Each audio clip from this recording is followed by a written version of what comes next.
கர்த்தர் இன்றைக்கு கொடுக்கிற வாக்கு நன்மை உண்டாக செய்வார், திரும்பவும் உங்களை நடத்துவார், கட்டுவன் என்று வாக்கு பண்ணுகிறார்.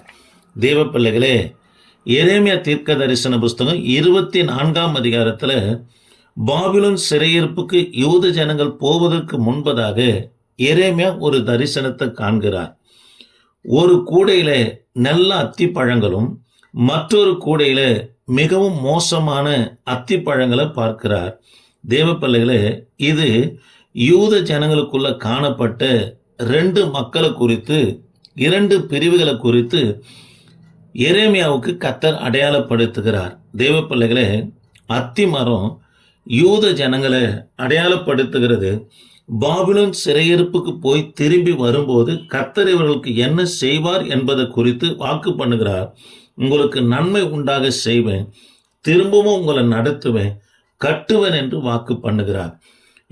எரேமியா தீர்க்க தரிசன புஸ்தகம் 24ஆம் அதிகாரம் 5-6 வரைக்கும் வாசித்து பார்ப்போம்னா, பாபிலோன் சிறையிருப்புக்கு கர்த்தருடைய வார்த்தையை கேட்டு கீழ்ப்படிந்து போன யூத மக்களுக்கு தான் கர்த்தர் இந்த வாக்குத்தத்தத்தை கொடுக்கிறார். சிறையிருப்புக்கு போன உடனே இவங்க கர்த்தருடைய சிட்சை நிமித்தமாய் மனம் திரும்புதல் உண்டாகிறது. ஆண்டவர் இந்த 3 காரியத்தை சொல்லுகிறார். நன்மை செய்வேன், திரும்ப நடத்துவேன், கட்டுவேன் என்று வாக்கு பண்ணுகிறார். கெட்ட அத்தி பழங்கள் யாரை குறிக்கிறது என்று சொன்னால், தேவ பிள்ளைகளே, யூதாவை ஆட்சி செய்த 20 ராஜாக்கள் கடைசி ராஜா யாருன்னா சிதைக்கியாவும் பிற்பாடு தேவனுடைய வார்த்தை கேட்டு நடக்காத மற்ற தேசங்களுக்கு ஓடிப்போன, குறிப்பாக எகிப்துக்கு போனவர்களே இங்க தரிசனத்தில் கெட்ட அத்தி பழங்களுக்கு ஒப்பிட்டு கர்த்தர் தரிசனத்தை காண்பிக்கிறார்.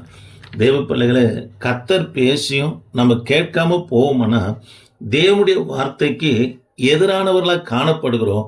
அவர்கள் தேவனுடைய பார்வையில் கெட்டு போன மோசமான அத்தி பழங்களுக்கு என்ன பண்ணா கர்த்தர் ஒப்பிடுகிறத எரேமியா 24:9 தேவனுடைய வார்த்தைக்கு கீழ்ப்படியாதவர்கள கெட்ட அத்தி பழங்களுக்கு அவர்களை ஒப்பிடுகிறது மாத்திரமில்லாம அவர்களுக்கு கர்த்தர் செய்கிற செயலானது அவர்களை துரத்துவேன், எல்லா இடங்களிலும் அவர்களை நிந்தையாக வைப்பேன், சாபமாக வைப்பேன் என்று கர்த்தர் சொல்லுகிறத பார்க்கிறோம். ஆக இந்த வார்த்தையை கேட்கிற எனக்கு அன்பான கர்த்தருடைய பிள்ளைகளே, தேவன் நமக்கு என்ன ஊழியத்தை கொடுத்தாரோ, எந்த காரியத்தை செய்யும்படியாக கர்த்தர் நம்மோடு பேசுகிறாரோ அவைகளை நாம் செய்யும்போது கர்த்தர் நன்மை உண்டாகும்படி செய்வார், திரும்ப நம்மளை நடத்துவார்.